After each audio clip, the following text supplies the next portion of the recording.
We're live.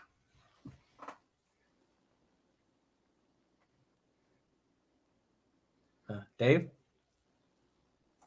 Hello, ladies and gentlemen, and welcome back to another exciting episode of Inside Movies Galore. I am your host for this evening, but we are beginning to start Brandon's picks for his month. And what we have been doing is, since we have hit our 5-year mark, is we are doing movies that are essentially important to those who have been with me since almost the beginning.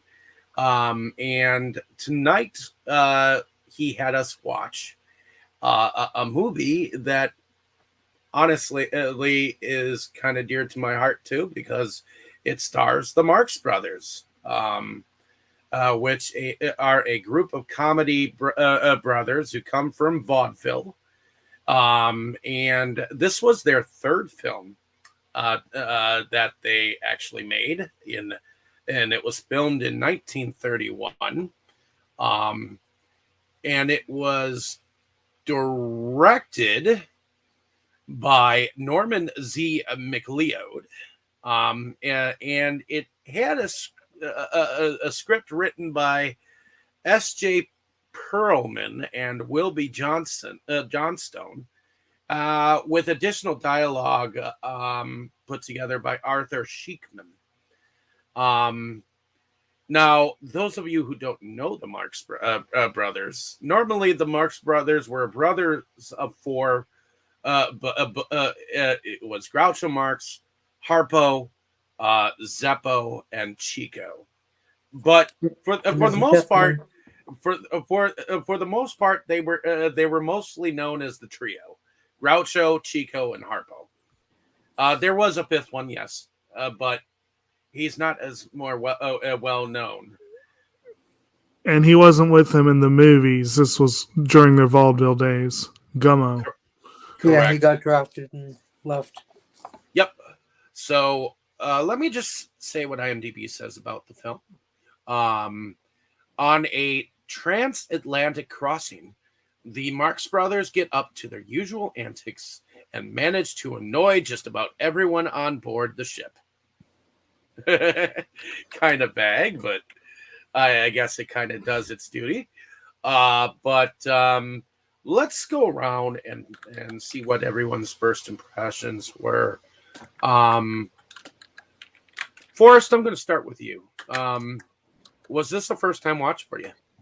Yes, it was. I've with the Marx Brothers, I'll admit I haven't seen a whole lot of their stuff. I've only seen Duck Soup, which I curated at in a college film screening years ago, which I really enjoyed. And I've also seen I think it was like One Night in Casablanca. Yeah, I'm not sure. No, A Night in Casablanca. So I've seen those two. This is my first time watching Monkey Business. And I would say I enjoy. I mean, I would say I didn't enjoy as much as Duck Soup, which I think is. But it's still. I think it's still very funny. It's still a very funny movie. Well, just just a laugh. Just a lot of good gag. It's like a gag a minute. With the Marx Brothers.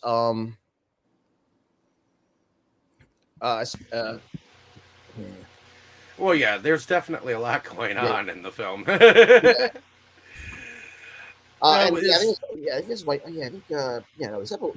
was in Duck Soup. Was in Duck Soup. Yeah, no, yeah, still four of them in Duck. Yeah. It was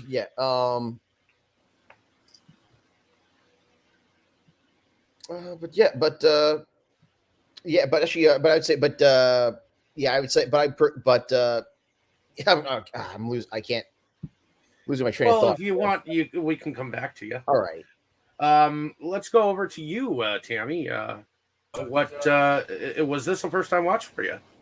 I'm not sure. I know that Dave and I have watched more than one of these, so I'm not sure if it was our first one or not. I do believe that we did watch all of them at least once. Okay. So, Yeah, they're funny. I get a kick out of them, and um, you know, their humor is yeah, it's they can definitely set somebody off like they did on the ship. But yeah, I enjoyed it. My favorite is Harpo, so I get a kick out of him, and he's actually very talented too because he can play the harp. So Oh yeah, definitely. Is that your entire first impression? yeah, Okay. Going over to Jake. Was this a first time watch for you? No, although this one's kind of a weird one for me. I saw a Marx Brothers movie many years ago where they were stowaways on a ship, and I swore it was the Coconuts. And I've seen them since, but very infrequently for most of them, and so I still have trouble keeping straight which ones are which plot wise. This one I have I actually watched it twice this week because I was half to three quarters asleep during the first time. Mhm. And I happened to have time I didn't expect to have, so I gave it another try when I was more awake. Um, and those would probably be the third and fourth viewings of this one. And it's been many years. I have two collections. Brandon knows which ones they are that they did several years ago that collected most of the Marx Brothers films. And I know I watched those two sets through at least once. And I have repeated a few of them. I fully agree. Forrest, the Duck Soup is an excellent, excellent film. I also love Horse Feathers. Those are probably my two favorites. This one I'd rank on the upper end. I would say probably about on par with Animal Crackers, maybe A Night at the Opera, which is probably my favorite of the non-Zeppo ones. Incidentally, just it's already been commented, so I'll just go ahead and throw out there. Zeppo was in the first five, basically, of their films: Coconuts, Animal Crackers, Monkey Business, Horse Feathers, and Duck Soup. And I generally love these movies. I find them very entertaining. I love the wit. I love the wordplay and the puns, and there's a pretty fair number of physical gags that are pretty impressive at times. And as mentioned, their musicianship. Harpo plays the harp, which is no mean feat. Chico's a pianist, and he does a good job with that. And we've touched on this before on this channel, the idea that back then people were called on to do just about everything, to be people of many hats. And I think these shows kind of showcase that pretty well. As far as my overall ranking, I'd say it's, a fun movie. Kind of. It's good to visit them every now and then. Okay. Yeah. Heading over to Crawl. Is this a first time watch for you? No, when I was a kid, we used to watch all these, Marx Brothers, the Laurel and Hardy, Buster Keaton, Three Stooges, all of them. So I've been watching them.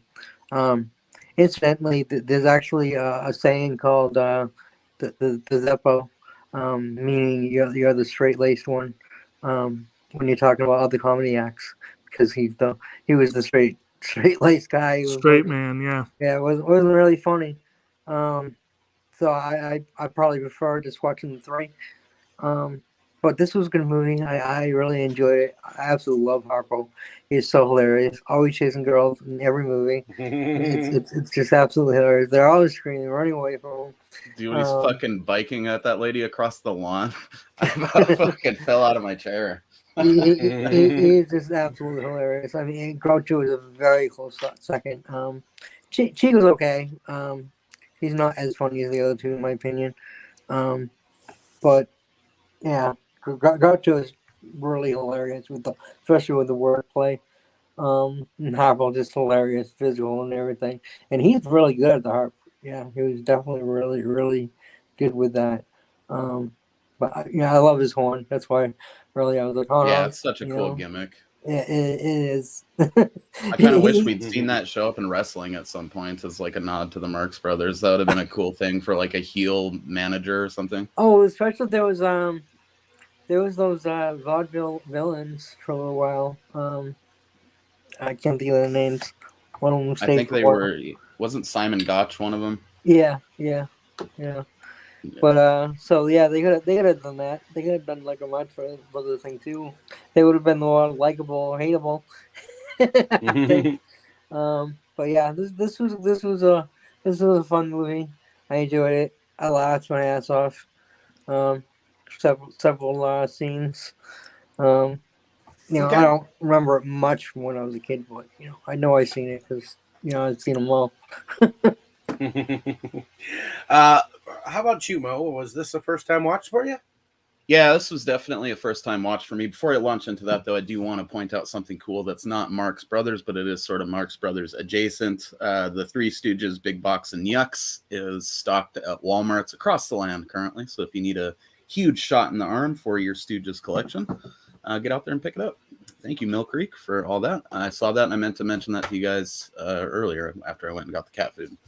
But yeah, this was definitely a first-time watch for me on this one. I don't know that I've seen any Marx Brothers shit in its entirety. I think it's sort of very similar to my exposure with the Three Stooges, where I'm definitely familiar with the stuff, and I've seen the odd like short here or there or whatever, but mostly just clips of it over the years. So it's kind of one of those things, especially Groucho. He's sort of parodied a bunch in pop culture stuff, and it's sort of impossible. It's sort of impossible not to at least be aware of the Marx Brothers at this point, I think, if you're into the kind of stuff we're into.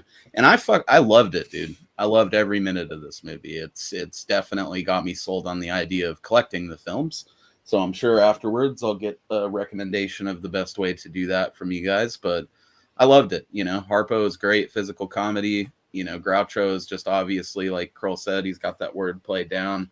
So many moments in this movie that like had me laughing out loud every other minute. It's almost exhausting, the level, like the frequency at which the comedy is just bombarding you in this movie. Yeah. Which I just love the absurdity of that on its own.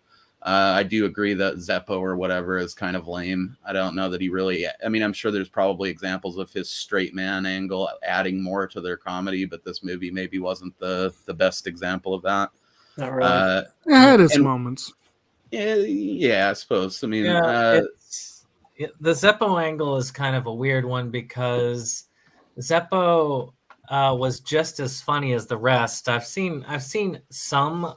I can't remember which movie's bonus features where you could see some of his old routines with, and they would take turns wearing the makeup, like the Groucho makeup, and doing it. And he could do it just with the rest of them. Unfortunately, because he was the prettier boy of the group, they wanted a romantic lead, so they had to cast somebody. So he was the one that makes sense. Most likely for that. So it was. He'd be off snoozing with some girl while they're doing the funnier stuff or whatever. And then what's his name? Chico, you said, is the other dude. I didn't catch his name actually. Yeah, Chico. I thought that he wasn't as funny as Harpo and Groucho, but definitely he provided like a good chuckle quality during moments of the movie. So he kind of almost gives you like a breather from the more intense laughter situations, which I found welcome as well. He had some decent wordplay of his own, They usually paired him with Harpo, so it's like Harpo made up for his lack, and they paired the other two, and Groucho made up for them. So. Well, and also he often does scenes with Groucho where to go back, Mo, to your idea of the Stooges, you could almost see it like Mo with the other two, like because Groucho's always picking on Chico and talking him down, right. but every but they do pretty good scenes together. Oh yeah. Yeah.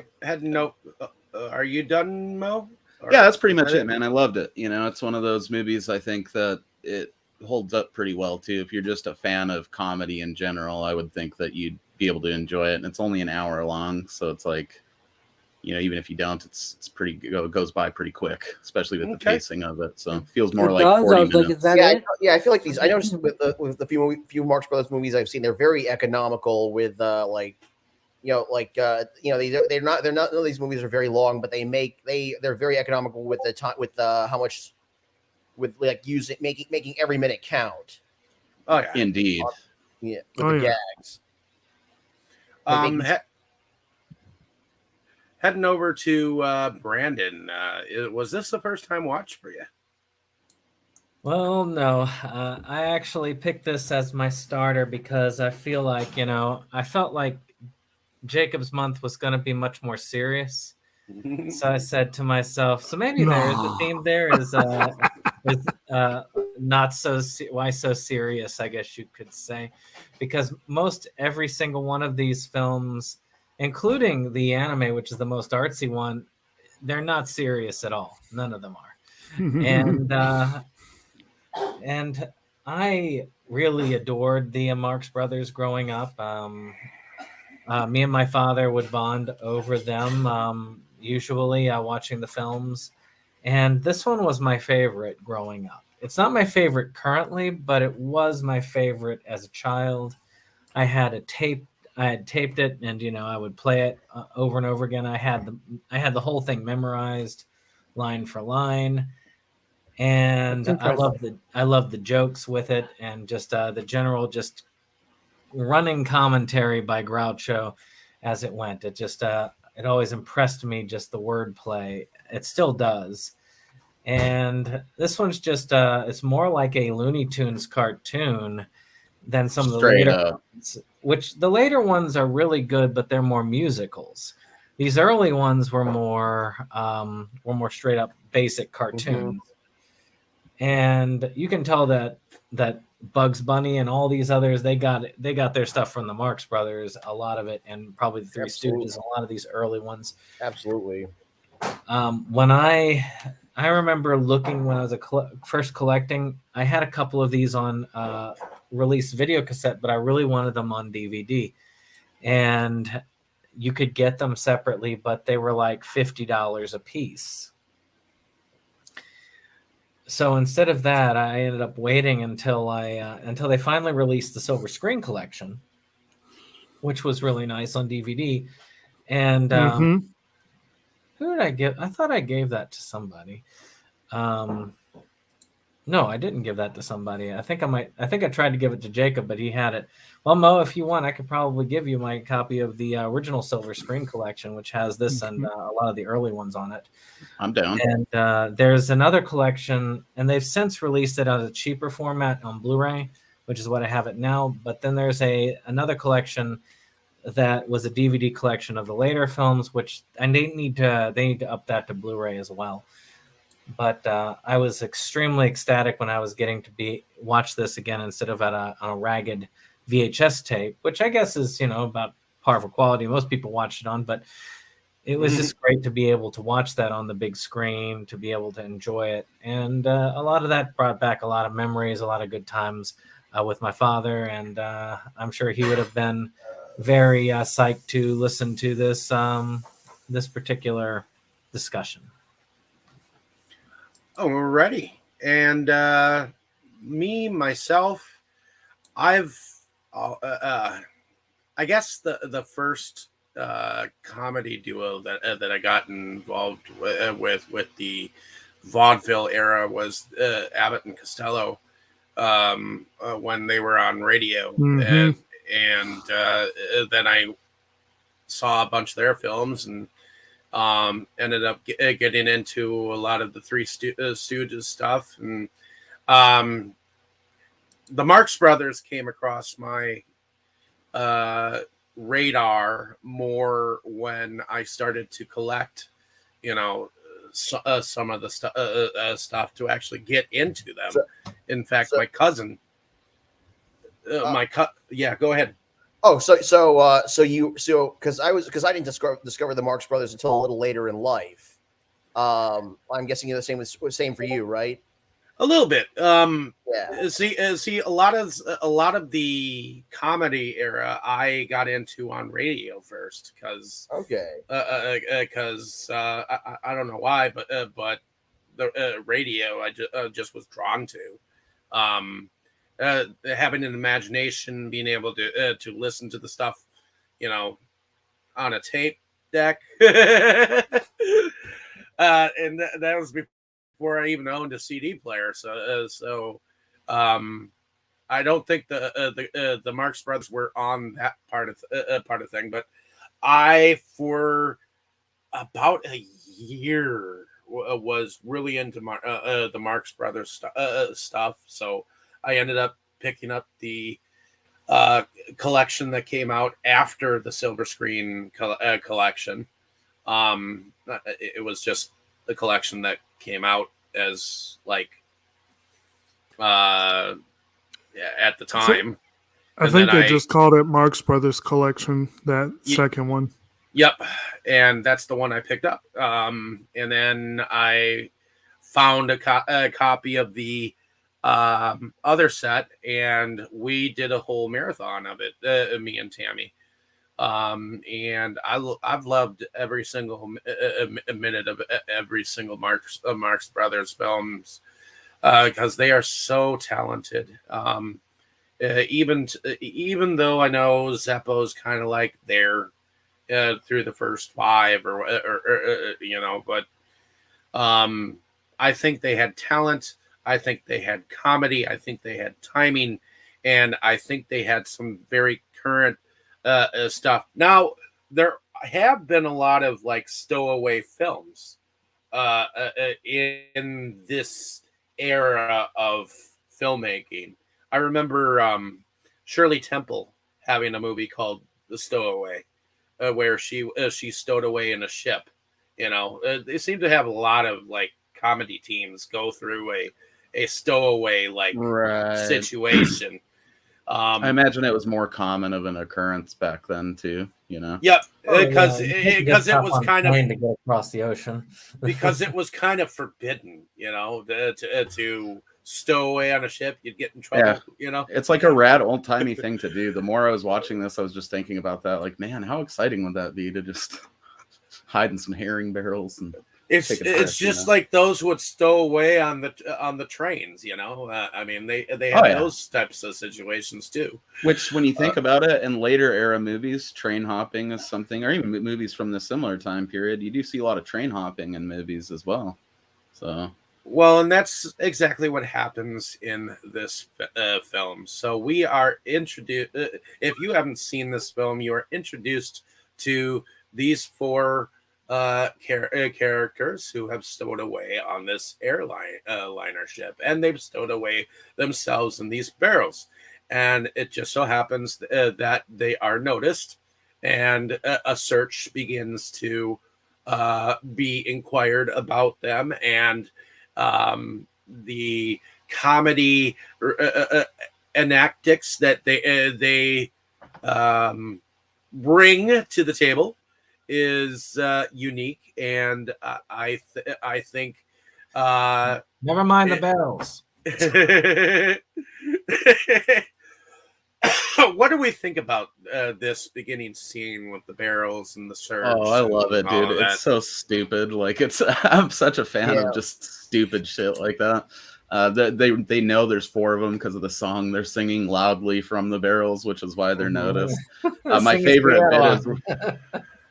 favorite bits where they raise the barrels and they're just all under there having tea. Right. And they just keep about doing what they're doing. Yeah. Like, I think Zeppo is like reading a magazine and he's supposedly in a dark barrel. It's so good, dude. I mean, the layers of stupid are on full force, like right out of the gate in this, and it's just immediately appealed to me with that shit. And so somehow what is it, Harpo, he ends up like with a frog in his hat like almost the entire movie. Yeah, later on. He doesn't end up with it. He tames that sumbitch, dude. Yes, he does. Right. Well, He's a yeah. fog whisperer. I like how in the beginning of it they're talking about the stowaways. It's like, and besides they've been leaving insulting notes. And it's like, I'm an old goat, am I? I love that. Right. Well, and it seems like after the barrel incident, they just end up like immersing themselves with the ship and some of their passengers, and they end up following the captain a little bit around. In fact, there's a moment where they're like. They impersonate the captain and they're eating his food and they've locked him in the closet. Yeah, Groucho basically fast talks his way right into the captain's quarters, and then they lock him in a closet at one point. And I thought the movie was going to turn into like a comedy version of that Captain whatever the hell movie that Tom Hanks did. I'm the captain now. Captain Phillips. Yeah, exactly. Yeah, a little different there. I think one of my. I think one of my favorite lines. I'm probably going to forget the exact line, but it's like when Groucho. Well, first of all, he's talking to the captain, and the captain was talking to all these women were gathered around. Like, is it true there are stowaways on board and whatever? And it's like right then Groucho comes in, and he's like, he says something like to all of them, like, y'all go back to your cabins. I'll come check on you later or whatever. Yeah. Well, here's the first thing he says to the captain when he comes across him. He's like, "Are you the floor walker of the ship? I want to register a complaint." Why? What's the matter? Matter enough. You know who sneaked into my stateroom at 3:00 in the morning? Who did that? Nobody. And that's my complaint. That's my complaint. Yes. And then he had like some gloves that he apparently had gotten from the captain. I love that, dude. He's like, "These are your gloves, aren't they?" You would take them, and so. And then later on, the guy it's tries like, to take them, and he's like, "You would, wouldn't you?" Yes. He's like, you. These are yours, are they? I'll just. Yeah. I'm sorry, I can't remember the exact line. I was very amused by that line. I think he offers them the gloves. And then yes, he offers them and takes them back, and then he's like, "You would take them, wouldn't you?" When they're in the captain's log, and and he's like, she goes like, "I haven't eaten in 3 days." What do you mean 3 days? We left 2 days ago. Well, I didn't eat yesterday. I haven't eaten today. I'm not going to eat tomorrow. That's 3 days. It's so stupid. I mean, but I love it. Right. I love it. And there are two romantic entanglements in here. We've got a young lady by the name of Kate, who is the daughter of one of the gangsters in this film, and the other is the wife of the other gangster. Which did you say? What name did you say? Huh? What name did you say? I said I didn't say a name. I just said. Oh, I thought you did. Okay. Oh, I did say Kate. I thought Kate was the daughter. No, Mary. Mary was the daughter. Mary was Mary Helton. Yeah, and Lucille is the gangster's wife. Yeah. Actually, there was one funny thing with Zeppo where there was a line where he's doing the romantic woo, and it's like, "Darling, I'll never leave you," and then he gets up and runs. Right? Exactly. That was a pretty fun moment. He had his moments, but he was much more muted than. Yeah, he didn't get the laugh out loud moments as much as the others did. Yeah. And did anyone else? Oh, good. I don't think I ever saw this before, but did anyone else looking at Zeppo in this movie get the feeling like he was a taller Michael Cera? He does kind of have that look to him. Yeah, I can see He has that. And were we to cast this nowadays, that might be who you'd put in the role. But I mean, he's not as wimpy as Michael Cera tends to be, but just like, I don't know, something he reminded me of him. I don't know. He does have that look at him on screen right there. Yeah, he does kind of look like him. I guess the whole reason why I mentioned the gangsters is because there are two of them on board, Yep. and one of them is looking for the other one and trying to put the bag on him, so to speak, and the other one is just looking for help. Well, he doesn't want to kill him. against He the other wants to one. force him Well, to you got hand over the leadership roles. Correct. you got Joe Helton, who is kind of the head gangster, and then Briggs, Who who's wants to like retire? he wants to retire him and take over basically. Well, no, he is retiring. He was retiring, and that was the point. He's like, "Well, you're retiring. I want to take over." And he's like, I'm not gonna back you or anyone. Just fight Right. amongst yourselves. Right. So Yep. he's already The retired. gangster So he- plot in this is pretty prevalent, and it is important to note that there's almost gunplay. Well, there is gunplay. Oh, yeah. They don't fire any of them. They certainly play with them. No. Oh, the- they Well, they I love definitely the way play with Hopper them. is carrying the gun though. Yeah. It's like They have some what deaths, but they what have was some little kittens. at one point Briggs has more or less hired Zeppo and Groucho, and he hands them guns, and like I think in the very next scene they drop the guns in a bucket or something. Yeah. And next time he sees them, he's like, "Didn't I give you a couple of gats?" And then Groucho said something like, We had what to did he drown say? the We got rid of the gats, but we got a getting or something like that." I think he Go back said we there. had to drown him, which was like, obviously a callback to him putting him in the bucket. And I just thought that was like a cool way to say it. Well, and It sounds Chico, gangstery, you know what I mean? and We had to drown him, Chico, and Chico and Harpo have a moment where they Mhm. are hired as well to the other party, Bodyguards. which is kind of a fun moment because he Oh, yeah. shows him how tough Harpo is, I love too when like he has him punch him a few times, and then Harpo gets all fired up, and he's fixing to just whip his ass with that cane, and he has to like. That's calm him enough. down. That's enough. He said. Oh yeah, here we go. When he comes out, plug him. What do we plug him with? Didn't I give you 2 gats? We had to drown the gats, but we saved you a little black kitten. Yeah. That's it, classic. Yeah, it's good times. Let's see. But Yeah. also we have Harpo, who is going around and chasing as many women as possible. Yeah. He also comes across a puppet show, which he Little becomes Punch the and Judy show. puppeteer, Yeah. and because the not the captain, but like the first lieutenant is like looking for him, and he ends up like putting. Do you remember that show Wienerville? Yes, on Nickelodeon. It kind of reminded me of that for a I can moment see Don't, that. but I'm because like, obviously sold on the name. Tell me more. it was a show It was a Nickelodeon. It was this puppet show on Nickelodeon, Yeah. a one-man puppet show. I thought Wienerville only existed in my mind. yeah, basically, people they made it seem like people would shrink, and you just saw like the head, and you saw These little puppet bodies. Yep. That sounds And then fucking amazing. They had to play like games, like And they also scooping had, shit into other shit, and then they also had like little like sketches, sketches with other puppets. Yeah. Sounds amazing. I'm gonna have to look into this. Yeah, yeah. They don't make But, shows like that. They don't make shows like that anymore. no, they definitely do not. But Nope. In any case, I love how right about when he leaves, they think that they're pulling his leg when they pull out an entire like long piece Right. A mannequin whatever.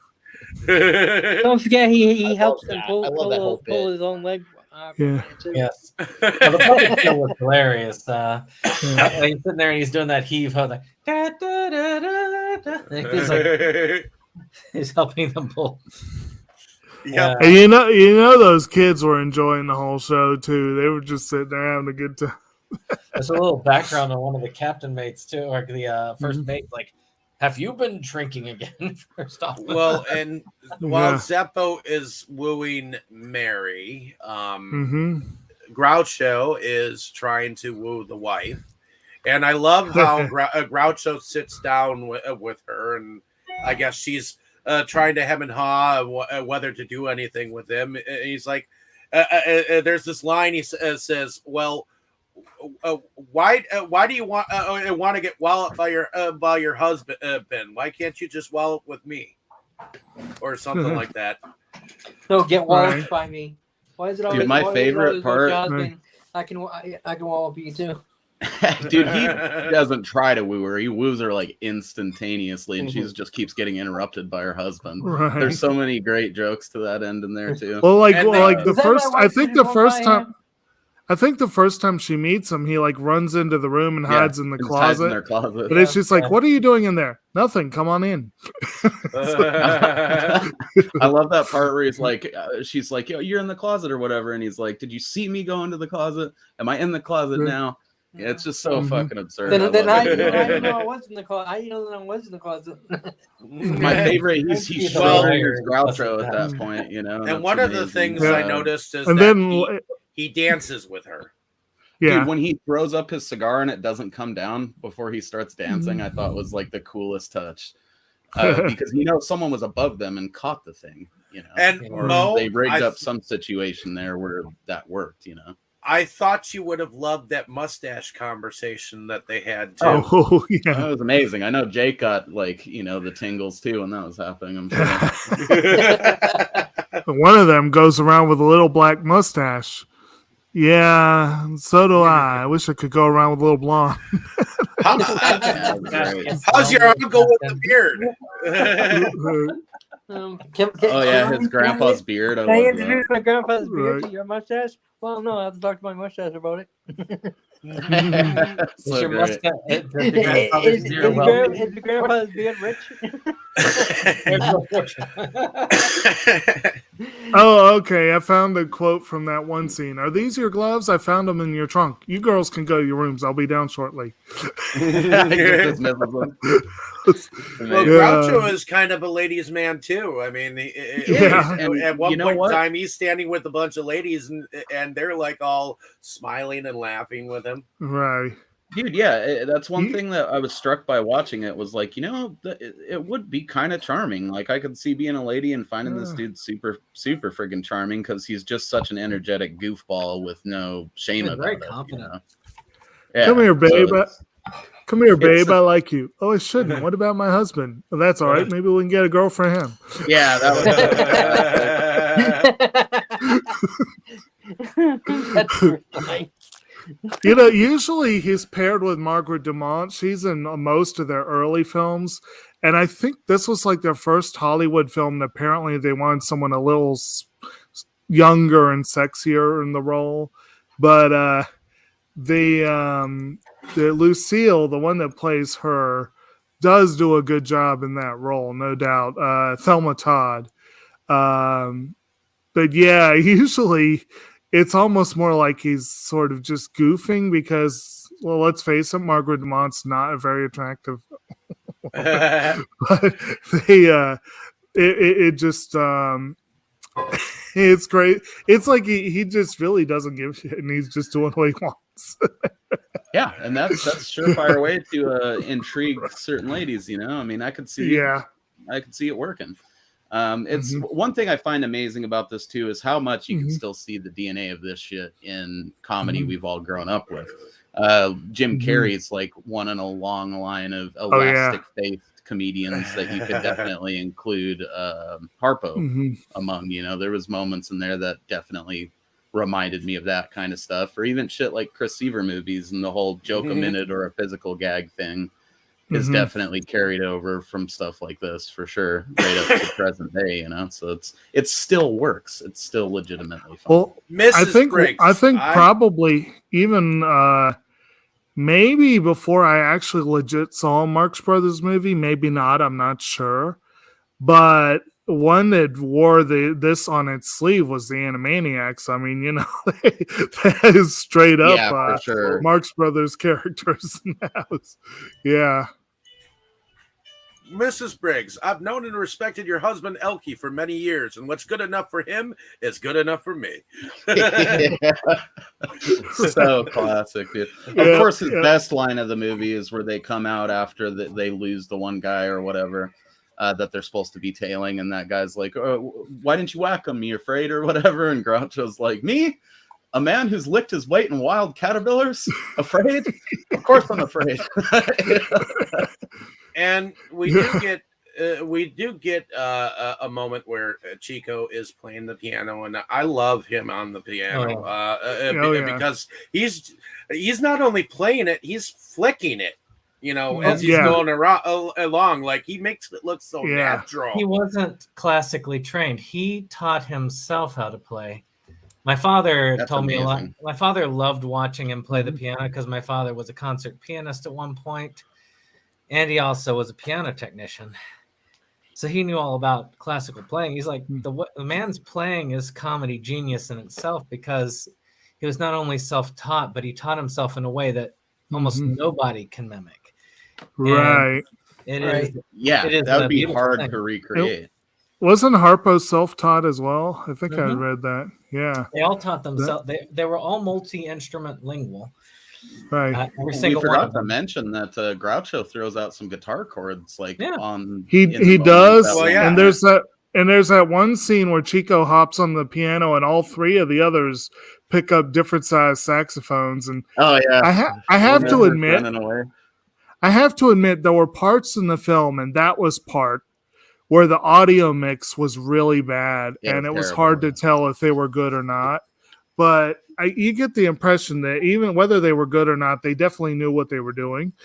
Yeah. Yeah. But it is unfortunate that the audio is so degraded on this film. Because this was a rip of the Blu-ray version, wasn't it? Yes. Actually, no. This was the DVD version. Oh, okay. The Blu-ray version also still had some degraded sound to it. Oh, okay. That's too bad. There's only so much. This was a film from 1935. And it was one of the early talkies. I mean, Coconuts was even worse. That was one of the first talkies. So, yeah. Oh, yeah, and back then, film preservation wasn't a thing. Plus, I imagine the masters of these comedies traded hands a lot because people wanted to see them more often than, say, like a horror film or something, So Groucho also gets a couple of great lines at the expense of a opera singer named Miss Schmalhausen. And at one point, they had him do the announcement. I wish to announce that a buffet supper... What's that? I wish to announce that a buffet supper will be served in the next room in 5 minutes. In order to get you in that room quickly, Miss Schmalhausen will sing a soprano solo. That was so fucking savage, dude. And then shortly after, I think shortly it's after right before Harpo. Yeah.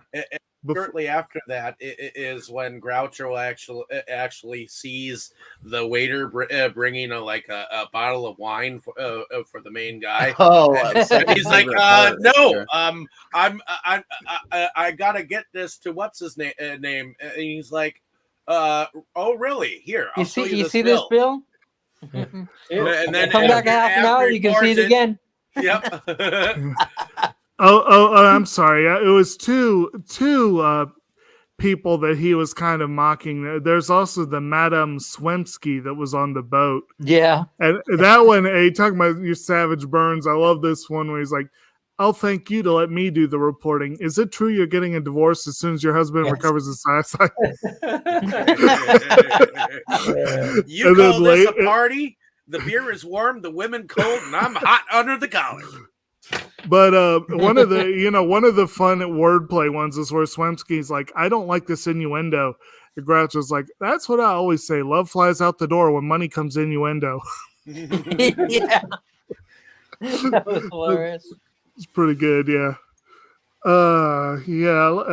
Like I said, Chico gets a few of those. He doesn't get as many.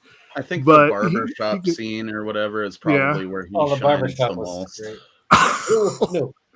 Mo, that must have broken your heart to see a mustache. It was a shame to see such a wonderfully mustachioed man defaced in such a manner, but The comedy made up for it. Yeah, it was absolutely hilarious. I thought they were gonna leave him looking like Hitler. Yeah, you know? I thought they were gonna leave him a little patch at least for a little starter, so that he could grow that seedling again. But... Yeah.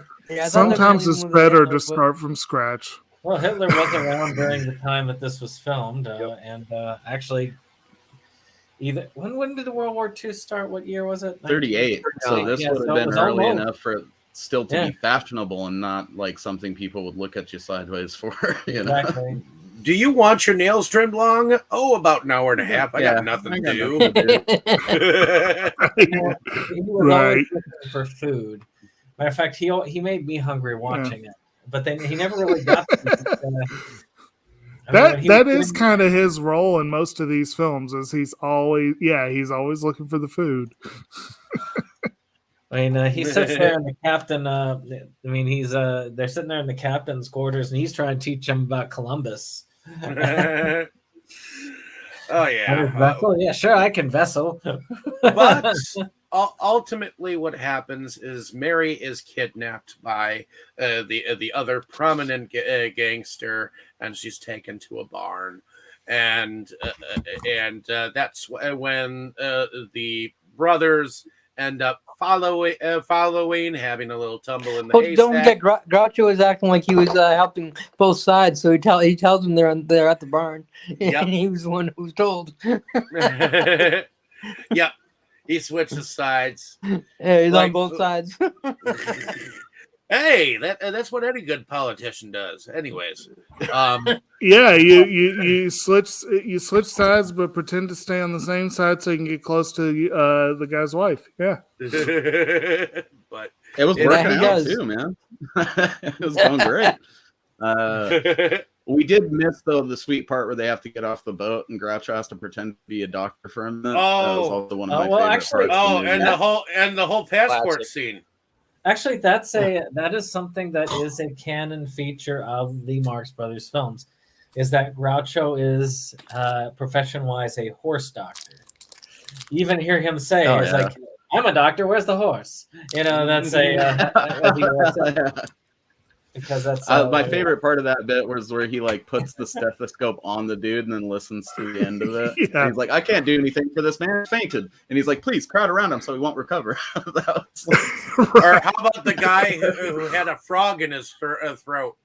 Harpo shakes the shit out of him. That was great too. He thought he had his frog in his throat. Or he has that whole bit where he's pretending to be like the ass end of that rich lady's dress during the dance. I thought that was classic too. Him biting that girl. Don't forget once he gets the frog back, he admonishes the frog and he kind of yells at him and just points a finger at him and then tells him to get back in the hat and stuff. Right. I liked when Groucho was pretending he was a cat. That was funny. Meow. Meow. Oh my god, that was such classic shit, dude. I could not stop when he was doing the Tomcat thing. I was about choking to death. And his hair is just made so it makes it look like he's got cat ears. Just a bit, yeah. I loved it when the wife and the husband were arguing with each other, and he's like, "Your turn, your turn, your turn." Kept going back and forth. And then he hands him the gun and says, "I think you need this more than I do." I mean, one of my favorite scenes is, of course, when they're trying to mimic Maurice Chevalier to get off, and they all like create this chaos in the line, while the other one that's going to audition for it just casually sneaks in there and is like even with Zeppo is like, "Yes, those ruffians on there. I'm here to pass as like Chevalier, but with Harpo. But he's doing that, and he's got the record player in the back." Yeah, Harpo is great, absolutely great. And once they get to the barn, they get into the haystack, and Groucho's like, "Where are all those farmers' daughters I've always been hearing about for years?" Right. They had a couple good jokes around there. There's the part, where him and Chico are standing outside, and it's like, "You call this a barn? It looks like a stable." But if you look at it, it's a barn. If you smell it, it's No, a it's a stable. stable. Well, let's Well, just look at it. It's like I could agree with that. No You doubt. guys get out of here. I'm coming down there, and don't worry, we'll come up. And we And even what get was like a dose of adorableness too, where Groucho tells him he's like, go over there and to that dispenser and fill up on milk, grade A or whatever. And then the little cow goes over and Chico's like, oh, there's a customer ahead of me. You know? Yes. It's like, This is aw, you know. And it was a little one-liner. I'm trying to remember what it was in the barn involving the hayloft. I'm trying to remember what that was, but it was. You guys know which one I mean? There was a moment when he was speaking to Madame Swamsky where Groucho said, and you can say it was a real love match. We were married for money. Oh, you impudent cad. Eh, my shrinking violet? Say, it wouldn't hurt you to shrink 30 or 40 pounds. Yeah. I'll report you to your paper.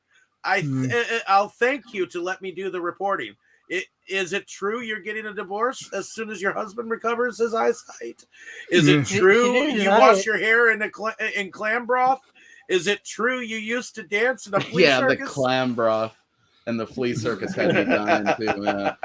Or there's that part where he's trying to tell that other girl to burn down her house for the insurance money. Oh yeah, that was pretty good too. That was well, you mentioned the flea. You get the kids, you get the house. Well, you mentioned the fleas. There was the part where he's talking. Yeah, there's the part where he's talking with Lucille. Like, I don't have any kids.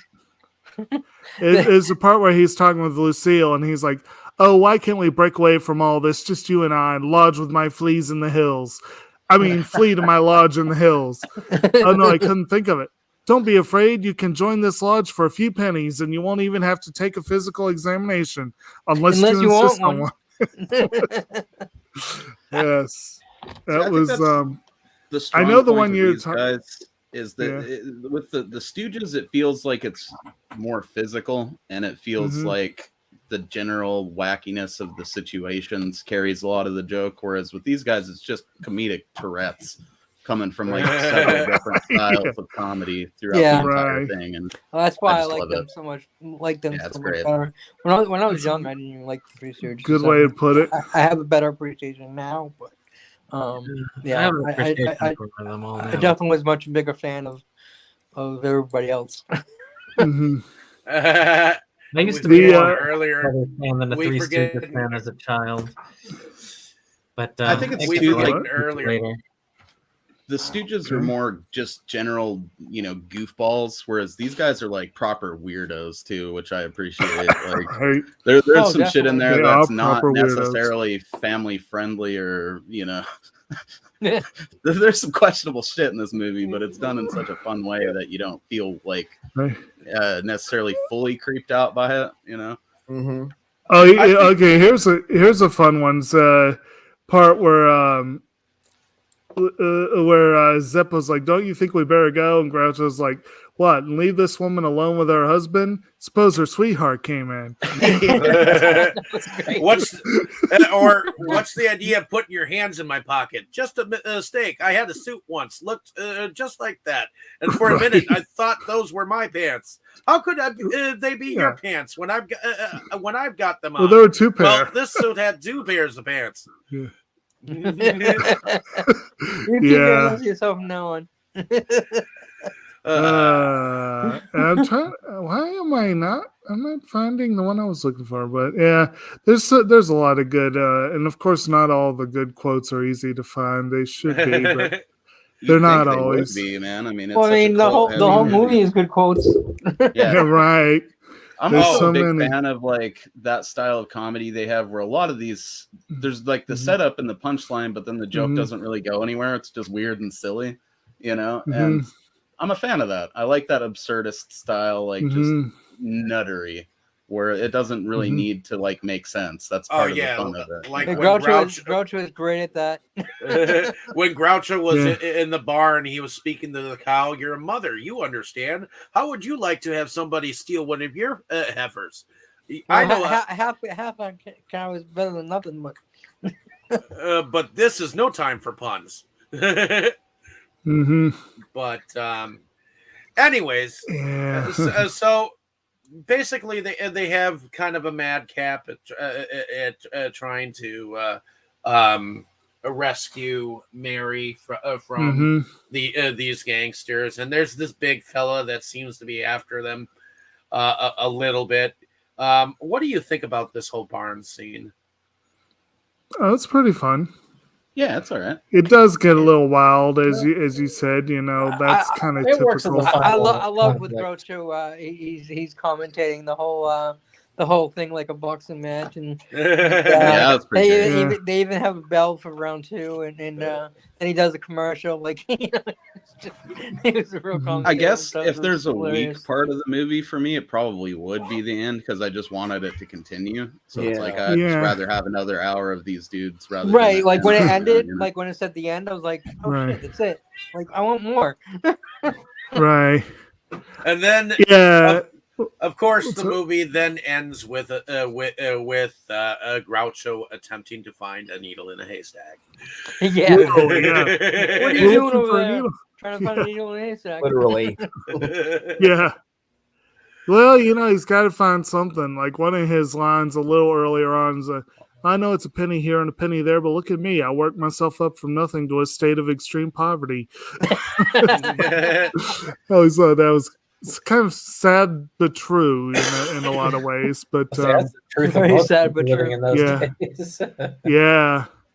Okay. Oh, I did find this one exchange that we talked about earlier that was pretty fun. The Captain and Groucho and Chico all, you know, one of them goes around with a little black mustache. So do I. If I had my choice, I'd go around with a little blonde. I said one goes around with a black mustache. Well, you couldn't expect a mustache to go around by itself. Don't you think a mustache ever gets lonely, Captain? Hey, sure, it gets lonely. Hey, when my grandfather's beard gets here, I'd like it to meet your mustache.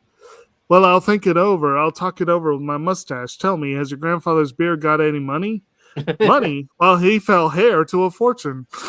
It's like he had all those hair jokes that he was doing about his grandfather. He had maybe four of them, I guess, as it went on. Yeah.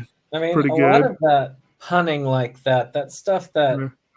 I mean, today, Mhm. this day and age, it's kind of old, as Right. they say. But of course, it's old. I mean, that was them doing it in 1935, for goodness sake. Right. And besides, they probably punned it first. Yeah. It's all because of them. It's, They're the ones that started it. A lot of this was like recycled from their vaudeville years. I know that. And they Yes. probably borrowed a few from other vaudeville acts, but you know, a lot of it's new too. And I think like it I could say, still be funny, you know. It's just every time you Yeah. see them do stuff like this now, they do it with like that wink, wink. I'm being cute because I'm doing this old style comedy thing. They Yeah. don't play it as genuine like these guys are, obviously, because it was. So it's I think that's Mhm. kind of where that stuff fails now. But you could do it, I think. It's all just about It's- presenting it in the way this Or- does. Or if you see it, you see it like in context, if you will. Like I still have yet to see any Laurel and Hardy movies, and that's Oh my sad. God, I need to. I've But seen I them, did see the recent film Stan and Ollie where they featured some of their stuff in there, and that was an example. That was an example of where you can see something like that presented straightforward without it necessarily being, like you said, a wink, wink or whatever. Like, because it's a movie about them, about that time frame, and getting to see the bits that made it into that movie. I'm like, I could see how this would have been popular. You need to watch Sad to See. I mean, all Lauren Hardy Yeah. I love, but Sad to See is probably one of the best. So write that down. Well, and look that for could be movie. something. That could be something to consider when it's your turn at bat, you know. But already I would picked my like to movie, see some of but those. maybe. Okay. We'll see. One day I'll get to those definitely. Maybe I will Yeah. change one of them to that because Oh, it is absolutely classic. I like oh. Lauren Hardy is my favorite. My favorite. And this comic is the part that I think Kroll, I think you were the one that were talking about, like, again, back to that first scene with Groucho and Lucille. Madam, before I get through with you, you'll have a clear case for divorce, and so will my wife. Now, the first thing to do is to arrange for a settlement. You take the children, your husband takes the house. Junior burns down the house, you take the insurance, and I take you. Yes. But I haven't any children. That's just the trouble with this country. You haven't any children, and as for me, I'm going back in the closet where men are empty overcoats. Amazing. Well, I mean, that also would still be the, funny today. Go ahead, Forrest. Yeah. You were saying. it's also the delivery of the lines. Right. And the fact that each one of these people knew the characters they were playing, and not just the characters that they were playing, but the characters that the brothers were playing, because they all had played the parts of each one of them. They had taken turns playing the characters they created. So Really? it's really cool that they did it, because in vaudeville they used to do that. They would switch off. That's like I say. That's why Zeppo is kind of strange. It's that he never really got to have a lot of funny lines, because he could do it just as well as the rest of them. Oh yeah. And Well, he got yeah, frustrated with I that. mean, That's part of the reason why it was rumored that he left, because he got frustrated with the whole. Yeah, It could- I heard that myself. That I don't blame him. I mean, Yeah. you know, he's basically willing to just being the face, you know, and everyone, all the other his brothers get all the laughs. You know, I mean, it really didn't. They could have had him funny too. They didn't could have need included They him. didn't need a straight guy. They Yeah, as could fun have as it included probably him in on was, the like rumor. being the coat rack that they hang pretty things on, it probably was creatively frustrating, I can imagine. I mean, it's like Right. Three Stooges did the same thing with Shemp. You know, Shemp was their Zeppo. You know, where he wasn't all that funny and shit. I think part of it as well, what I was reading, it sounded like Zeppo kind of stepped in for Gummo when they made the move to movies. But the two of them are the youngest. And it could be that Chico's the oldest, Harpo, and then Groucho. They'd been doing this longer. They were already, I guess, a well-oiled machine, I guess, by the time Zeppo was even on the scene. At least, and so it could be that he just wasn't really able to break through entirely. From what I understand, he and Gummo ended up managing the other three for several years after this. Like it wasn't like they said, "Screw you guys, we're going," leaving you alone. They just kind of They went behind the camera. No, they went Yeah. behind the camera. Yeah, they were a family business. Unlike any other. I would say that the Andrews sisters kind of were almost like. Well, their mother was their first manager before she passed away. Oh yeah, they definitely had family backing them before.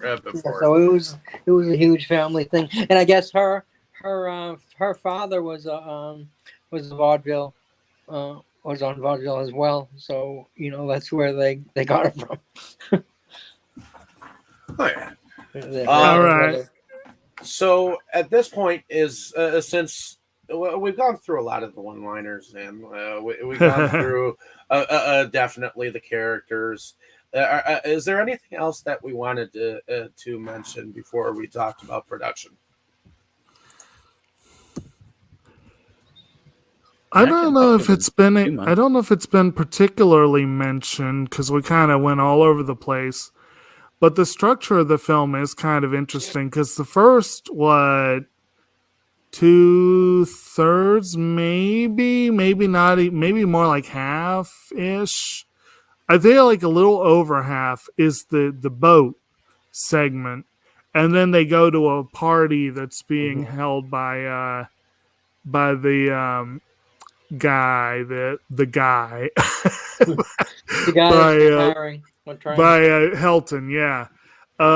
So you kind of have that interesting sort of he's two-part. introducing his daughter to society. Right, yeah.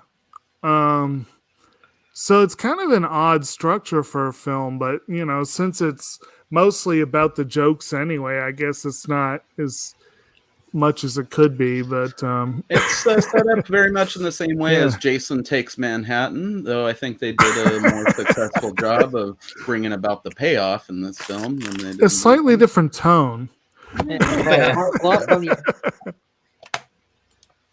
All right. Well, what did we think about production? Jake, what did you think about the production? Based on what I know about the time frame, like we said before, there's some audio issues here, but it's seems pretty solid for an early 30s film. They got to have a lot of fun with sets. They, like I said, the ship and the big palatial estate give you two very different sets to play with. And yeah, I'd say overall the production was pretty good. Yeah, pretty well. Okay. Yeah, good. What about you, Brandon? What did you think about the production, since this is your baby?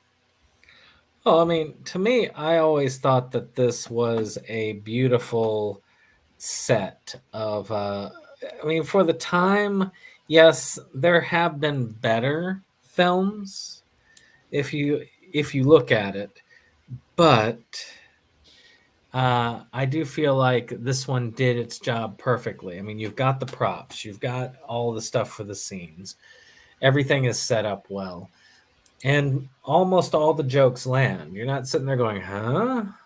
For Well, a most few of them. of the Grouchos, but you only say half or a half second, but you're usually laughing because even though it makes, like Mo said, even though it makes no sense at all, it's just funny the way he delivers it. Well, the pacing is so fast. If something doesn't land, it's okay. You got something else you're moving into. Right, Right. exactly. Oh yeah, I mean, there are some off color lines Yeah. sometimes, which may not age well today, but Some of it did not age well. but yeah, that's the type of thinking that they went into. Well, if this one doesn't fly, they'll fly off on the next one. But did anyone else have anything else in relation to production? Mo, did you have anything that you wanted to add? I mean, it's fine. You know, I didn't even think too much about it because all the sets were convincing. So I don't know. Part of me probably just through suspension of disbelief bought that they were actually on a ship or something. Yeah, Right. they were on a ship, totally. What about Yeah. what about you, Tammy? We haven't heard from you in a while. What did you think about the production? I think like everybody else did, you know, they had the right sets, they had they had the right comedy and the right actors, and it was a lot of fun. Okay. What about you, Forrest? Favorite Production. Production. I think it was pretty well done. You know, really good. I think it was very well done. Great. You know, very good set pieces and costumes. Great use of props. Okay. What about you, Kroll? What did you think about the overall production? Yeah, production was great. It did feel like they were on a ship and stuff, and everything. It was really funny. There was one more scene that we mentioned part of it, but one thing we didn't mention when he went on the phone again to the engineer and said, "Can you stop the boat from rocking? I'm going to enjoy my lunch." That's hilarious. Right. Okay. But yeah, the production was well, and then the party, it seemed like you were at a party and stuff, and it's funny how the daughter was supposed to be the guest of honor, and she gets kidnapped. How does the guest of honor get kidnapped? I love how he's trying to have her like hop through a wreath or whatever. Right. It's a stupid thing to do, but I imagine it happened. I loved it when Harpo jumped out. I think one of my favorite turns of phrase that Chico had was in that scene that Kroll just mentioned, where Groucho's trying to teach him about Columbus. And he's like, "Now one night Columbus sailors started a mutiny. Nah, no mutinies at night. They're in the afternoon. You know, mutinies Wednesdays and Saturdays." I just thought that was fun, but I don't know, man. When I think about the fact that they actually went and built all these different sets as sets, it's actually kind of impressive. Yeah, They spared no expense. And again, this was their first Hollywood film. I think they had done two in New York. I think it I was. think there was like 4. They did 4 movies in New York. Well, this was their third film. Yeah. Yep. They did the Animal Crackers and Coconuts were the 2 that came before, and then it was Duck Soup and Horse Feathers after. But yeah, they probably did more in New York. I don't remember fully. One thing I will say again about the production, well, about the jokes and the overall tenor of it, we kind of touched on this, but this is definitely a movie that would not be made this way today in a lot of ways. That's a shame. Some of the jokes, just all the Indian jokes would have to go. Oh, but No. But also the the pay off of someone's head and Okay. said, hey, that was kind of funny. Hide your scalp, and he takes the toupee off his head. I thought that was kind of funny. That was hilarious. That's the thing. I mean, 99.9% of westerns would be inappropriate today. Yeah, Yeah, that was screw not them. exactly an area of cultural sensitivity at this time. Yeah. But the whole fact that Chico's persona is based on immigrant jokes might be a little iffy today. Oh, yeah. And again, the way that Harpo just chases after women, it's kind of amusing, but it's also kind of scary. also kind of It's creepy. creepy as a little hell, bit. yes. Women just look at them, they scream and run away. Well, yeah, I mean, he is Which, in kind of all scary. honesty, in all honesty, one wondered if he really was obsessed about those women that he was chasing.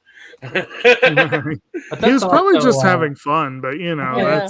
that's that's Yeah. also a different thing, because a lot of women thought it was really cool when they would see him in Hollywood. That it would be really cool to be chased by him, because they thought it was such a cool thing, which is something that would not be looked on like that now. But that's like I said, different eras there. Well, It's not so people much nowadays are just thick enough to look at these guys and read Yeah. them as real life characters. They're not exaggerations of comedic shit at all. Yeah. Clearly, the we're not people are supposed to stupid look these at days. like Harpo's shit as him being like some type of fucking serial offender. Right. he's just a dude that's chasing women, but it's exaggerated for comedic effect. right. And really, a lot of the comedy is stuff that again probably wouldn't air as well today. But if you look at it, it's just a product of its time. You can still enjoy it. It's most films Yeah. in 1935 do not entirely hold up. Some better than others. Right. But right. I'd say even then, 100%, you'll find at least something in any of those films that would be considered offensive in these days. If I'm Because remembering everything's correct, offensive to everyone these days. if I'm remembering correctly, I'm wanting to say, is it Horse Feathers that was the political one? That's offensive.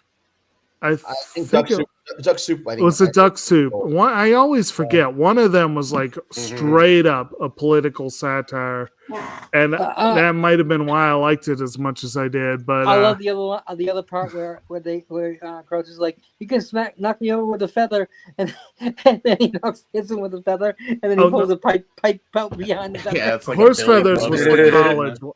Yeah, so Horse Feathers was the college one. Okay, so yeah, it would have, I guess, been Duck Soup. Yeah, it was good times. So the music was actually done by a couple of fellows by the name of John Leopold and Ralph Ranger, which I guess they kind of went uncredited for a long time. But and I think that might be because of the Marx Brothers' musicality to the film. Yeah. Which is understandable. But what did y'all think about the music? It's there.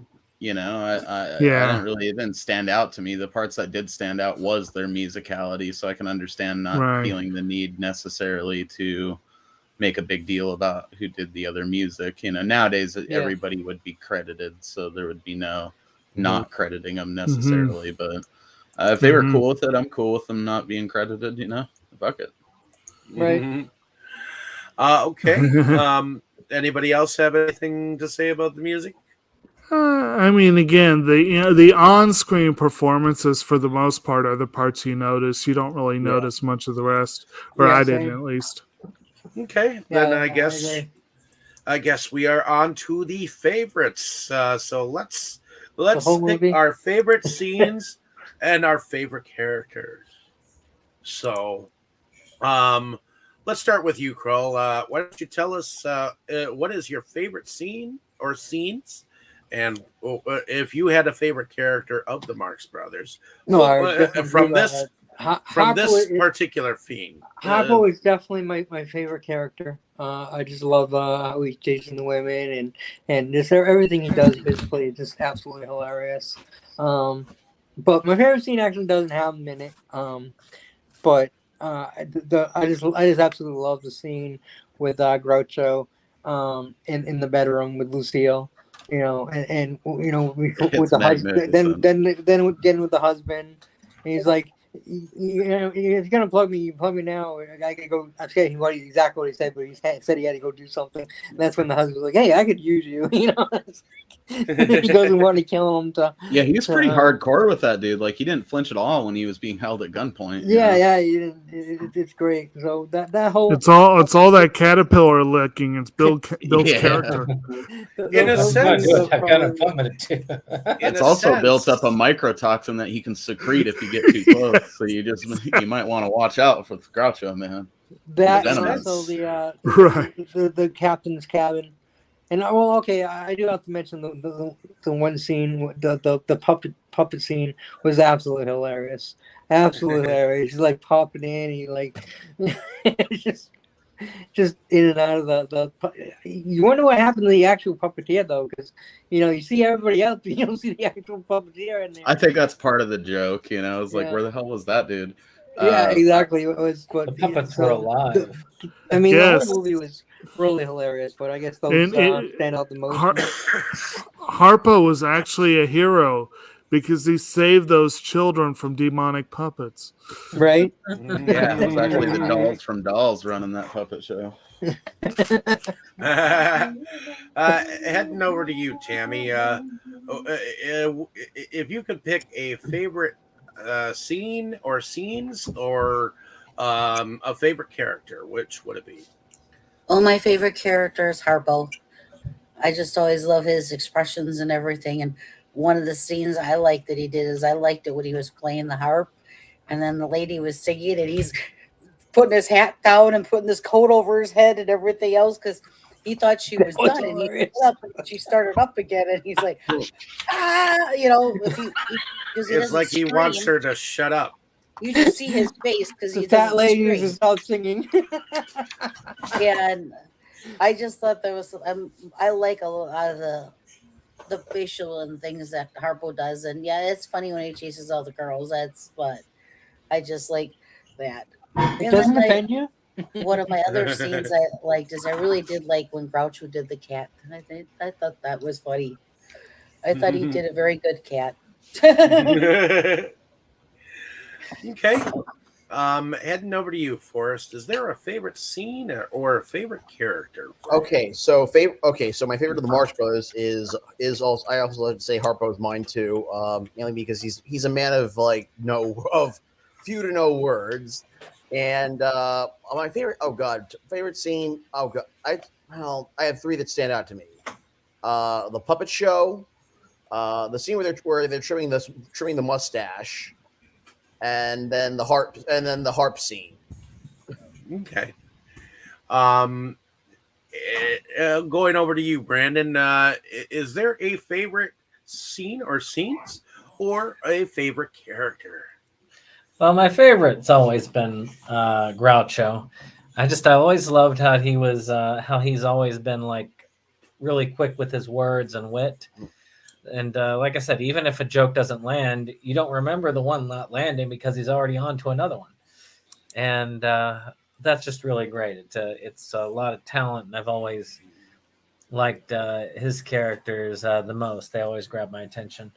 As far as favorite scene, I mean, I really like the one where their first meeting with the captain. He starts with the gloves, and then they go about the mustache conversation. That always is hilarious. But my most memorable for me is the Chevalier one. That one always gets me. Chevalier. Heading over to you, Jake. Is there a favorite scene or scenes, or is there a favorite character that you can think of? Well, I'm going to definitely agree with Brandon. Groucho's probably always been my favorite. He does typically get the best lines and oftentimes gets some of the best sequences in the films. Although, when it comes to those, the individual sequences, I agree that Harpo's scene with the puppet show, with the Punch and Judy show, was pretty great. That was classic. And when he does the harp performances, and when Chico does the piano performances, those are always really great set pieces in these movies. Other than that, it's really kind of hard to land on one particular, like, maybe the scene outside the party where Harpo and Groucho and Lucille are having their little chat. Of course, that does include the cat scene. And the scene of Harpo going by chasing the girl on a bike. I mean, that was kind of amusing. I think overall, that sequence kind of amused me. And I will say, I'm going to briefly speak in defense of Zeppo. I actually like Zeppo. In terms of personality, I like him the best of the group because most of the others are jerks. And him not so much. And him and Mary make this cute couple, but they're just underused, I think, you know. Yeah, you really don't get enough of it to care like you probably should. How about you, Mo? Is there a favorite scene or scenes, or is there a favorite character that you enjoy?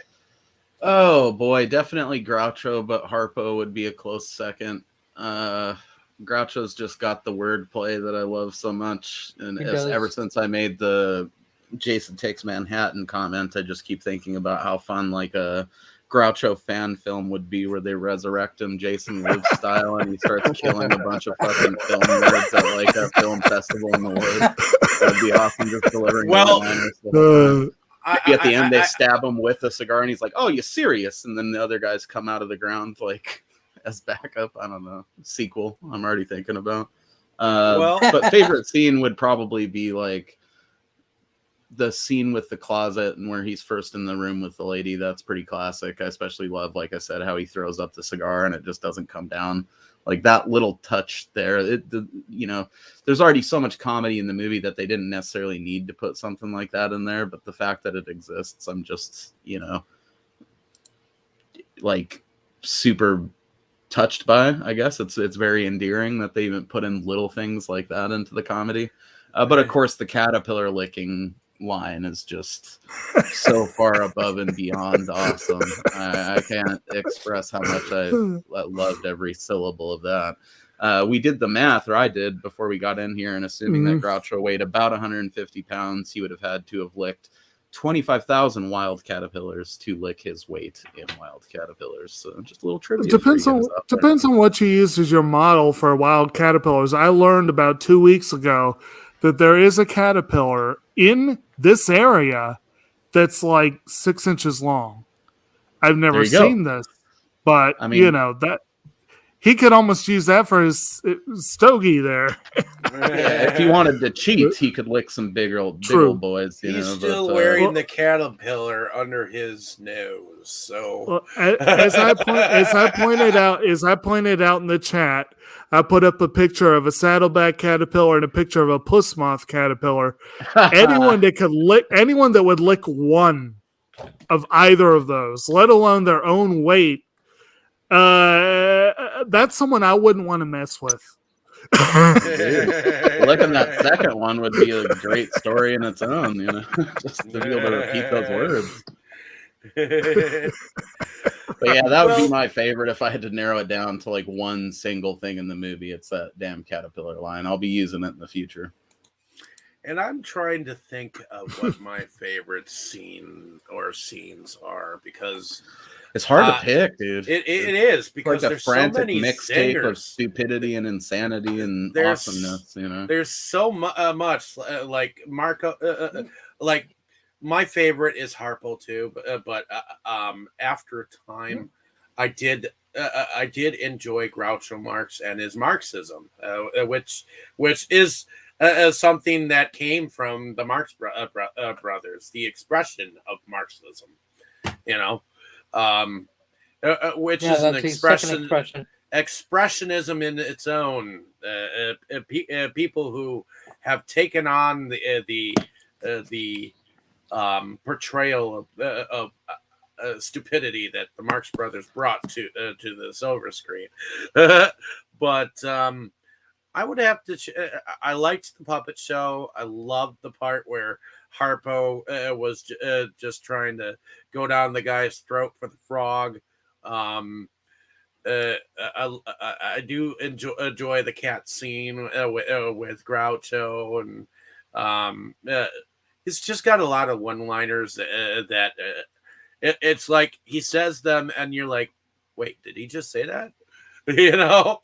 So to me, I think it's all in all how you enjoy the personalities as they combine each other, and I think all the Marx Brothers kind of like accentuate themselves together, at least in these films. I know that Zeppo didn't really get a lot of the funny lines or whatnot, and I wish that they could have included him on some of that fuckery, but he didn't, and I guess we have what we have, and I thoroughly enjoy these films, and this one was just zany and funny to its bitter end. Oh, you know what's a scene we missed that we didn't touch on is that part where they're first trying to hide from those like ship's officers, and they all pretend like they're those people like lounging in those chairs off in this little like, you know, side thing. And Harpo sits on that lady, and at the end, like he comes out from under the blanket, and you see the lady that he was sitting on, but then under her is her husband or whatever. Yeah. Like he just sat on both the fucking people. Or actually, she sits on him, and she gets up. He comes out, and then the husband is underneath Harpo. I mean, yeah, maybe I got the order there wrong, but the fact that there's three people under there, you got it right. Yeah, I feel like Harpo's head was sticking out the top, and then he gets up, and the lady's like, "What the fuck?" And then she gets up, and the husband's guy like, "What the hell just happened?" The husband was on the bottom, and the wife was in the middle, and Harpo was on top. That's classic shit. It's like 3 men in a trench coat or 3 kids in a trench coat type stuff, but it's just silly enough that it gets down into my heart. You know, it was I love a silly that kind moment. of stupid shit. You know what else I think it owes a lot of credit to this shit too is like the Ernest movies and Jim Varney in general. I think has a lot of like, frantic fun. Except he plays all of the Marx Brothers on his own. Right. Well, in that case, ladies and gentlemen, I think we have had a very good discussion on monkey business. So everyone find a haystack and let's go find a needle. You invite me to have a roll in the hay Sounds there, like a Dave? plan. Because I'll take you up on it. All right. Fuck it. Let's do it. Anyways. All right, Tammy, if he's not back by morning, don't come looking. I'm gonna go look for those infamous farmer's daughters. You can keep them. All I right. did just stock All up on right. cat food. I'm pretty sure So- we'll be able to keep you well, Dave. Like, share, and subscribe, and we'll definitely be back next week. So let's do our outros, ladies and gentlemen. Let's start. Let's start with you, Forrest. Why don't you tell us a little bit about yourself and what you do? All right. My name is Forrest Bennett. I'm based along. I'm an independent film producer and occasional actor based in Long Island, New York. I also have a YouTube channel where I do movie pickups, trailer reactions, and trying to get more into movie discussions. And also you can find me on Twitter under Forrest Bennett 16, on YouTube I'm under Forrest B Bennett. Instagram, you can go under My Name Is Not Gump, where I do comic book pickups. I've got several projects coming out. Several projects that I produce that are coming out soon. I've always got something going on in the pipeline. Alrighty. Let's go over to you, Mo. Why don't you tell us a little bit about yourself and what you do? Well, my name's Mo. I have a channel called Retro Cult Home Video where I review all types of full moon films and, soon to be other stuff. So head on over there and check that out. We have our Ghibli discussions. That's unfortunately ours last week had to be postponed, but we're hoping to do that this weekend. And then obviously because that got moved to that point, our Rocky discussion will likely go down the following Sunday. So if you guys are into Ghibli movies or Rocky, we're going to be having some fun round robin stuff going on over there. You can also find me on the Amityville Horror Podcast. I've been doing episodes with those guys lately. We have covered Frankenstein's Army and Seed People, and we're going to be having our episode for Dead Air coming out here real soon. So all of those can be checked out on Tubi if you guys feel so inclined, and hope to see you out there. Alrighty. It is that Richard Rap, or I think guys in Germany, the director of Frankenstein's Army. Something like that. Yeah. I happen to know the director, so yeah, it's a rad movie. I highly recommend it if you're into I guess found footage and like zombie Frankenstein sort of weird creature shit. Yeah. Alrighty. Going over to Crow. Why don't you tell us a little bit about yourself and what you do? You're muted. It's pretty much what I expected him to say. Oh, I muted myself. Not a whole lot. No, it's You're funny, though. Most people know me would disagree with that. They know I don't shut up. Hey, you're working on some movie collecting, so you actually have an answer now. You know? Yeah, I do have a small collection, and I've always had an answer. It's different than everyone else. I don't have a YouTube still, but I'm on this on YouTube, and I'm on I'm on the other one on Sundays. I enjoy talking about the movies. I love watching movies. I love watching TV shows and reading books, playing games, and I got myself a small collection of movies, and hopefully I'll be adding a few movies onto it, and may not be as big as these guys have, but I'll get there. I definitely plan on buying movies that I enjoy. I wouldn't buy a movie I never watched. I personally don't get why people do that, but people like doing that, so it's cool. Alrighty. That's me. I'm with you on that, media Carl. enthusiast, I've only you bought know. one movie that I've never watched. Yeah, I think if for there's a most movie of that us looked really good that I wanted to watch, I might buy it. So I wouldn't say I wouldn't ever, but it's just it'd be more of a once in a blue moon type thing than often. It depends on the price. I'll buy anything for $1. Crow's a solid media enthusiast. I'm even though. true. He I'd knows. buy that for $1. I'm eating true with my dollars.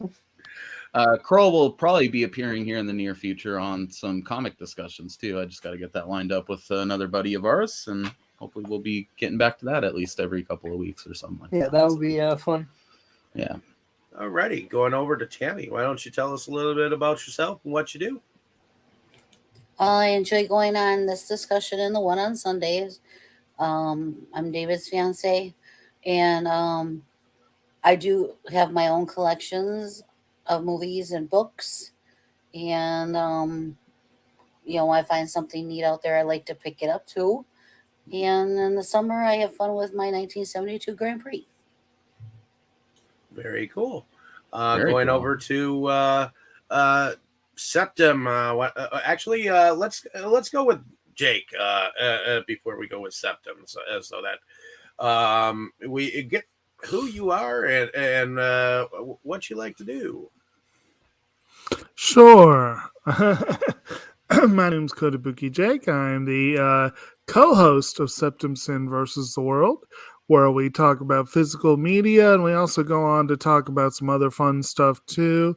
We unfortunately had to postpone this week, but I know Septum would say a little more about that because I know that particular program was near and dear to his heart. So, but we do have some. We'll probably have some Oscar discussions coming up soon, since that's coming up, in about 3 weeks, I think it is. And I think we've probably barely started prepping for it at this point. But and then, of course, later in the season, we'll have our Versus Awards, which will be the real award show. Which we did the inaugural one last year, and that was a lot of fun. I, of course, am a big-time movie collector and anime comics, a bunch of different media types. I will agree, Carl and Tammy, there was one point where I had a strict Blu-ray rule, not DVD, but Blu-ray, of I would only buy Blu-rays I had already seen. That got thrown by the wayside a while ago. But it was there for a while. Meanwhile, once you collect so much, you just finally what's that? Once you collect so much, you just finally say, what the hell? Yeah, you get to a point where it's like, why not? And certain labels you trust, so you'll buy stuff from them, or parts of collections. That's what it kind of becomes at a certain point. I will buy anything in the Criterion collection, although there are a few movies that I know I'm probably not going to want to see. And certain other labels as well.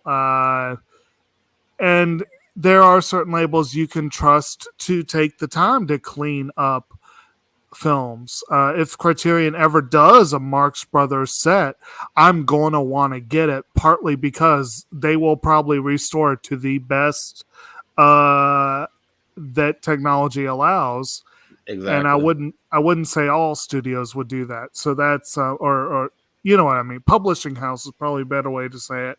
But anyway, and meanwhile, I do try to get a lot of viewing in, but I have recently started working full time, and I also have a business that I've been working on getting off the ground for the past year. So I don't have a lot of money for time. Well, more money, but not a lot of time for viewing. But I still come on with these fine folks to do our weekly discussions because it's a good way to check out a lot of fun stuff. I put them through a month of esoteric, artsy stuff, and now we're going to try some different things. And I look forward to the rest of what Brandon has for us this month. And Jake is also next. the dude to ask if you need suggestions for caterpillars to lick if you plan on attempting the Groucho Challenge, which I highly recommend. And the criteria for that is you get on TikTok and you lick your weight in wild caterpillars. So let's see it.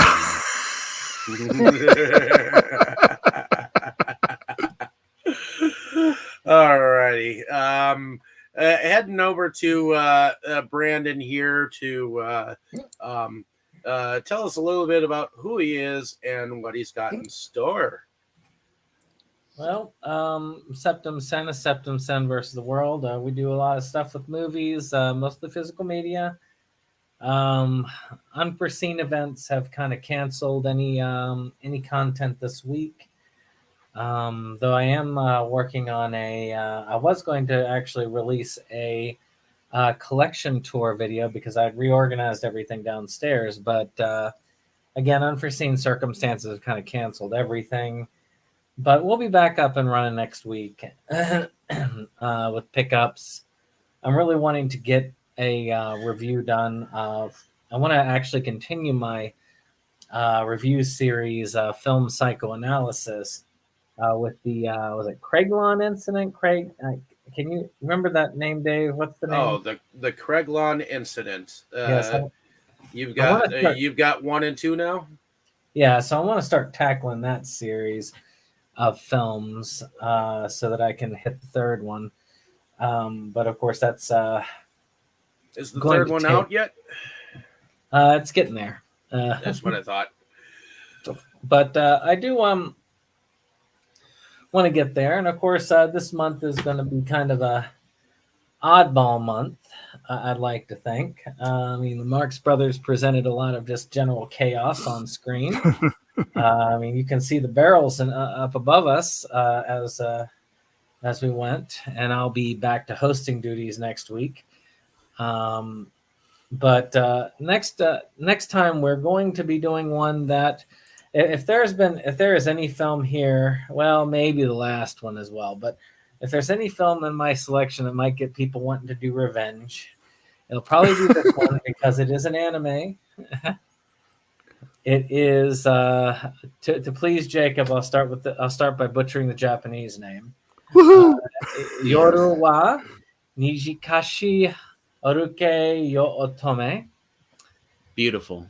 Or The Night is Short, Walk On Girl, by Misaki Yuasa, which is I bet you say that to all the girls. Which is a delightfully mad film, indeed. It looks crazy. So I do think that I think that if you sit back and enjoy the chaos, it will enfold you and you will enjoy. It's based on a novel that follows 4 seasons of activity, but they condense it all into one very, very long night. It's interesting. It very much is. So happy viewing. Alrighty, and my name is David Streggy. I'm one of the founding fathers of Inside Movies Galore. So thank you for coming along with us on our film journey. It's been a blast while we've been covering various films, from the silver screen and silent films on forward to any present day feature. Thank you for having some laughs along with us. Let us know down in the comments whether you thought the film was funny, whether you've actually seen the film, and whether you thought we were right or wrong. Because it really doesn't matter. You go out and see the film yourself, and you'll probably get a kick out of it regardless. But I also moonlight under a different channel called Delusions of Grandeur, where we also podcast under that same title. But I also do some video pickups, videos, and video reviews from time to time. I just haven't been able to because I've been so busy. But in any case, I've finally gotten my room in order, so you might actually see several video pickup videos that I've been planning. I know I keep saying that weekly, but I have been preparing. So keep a lookout.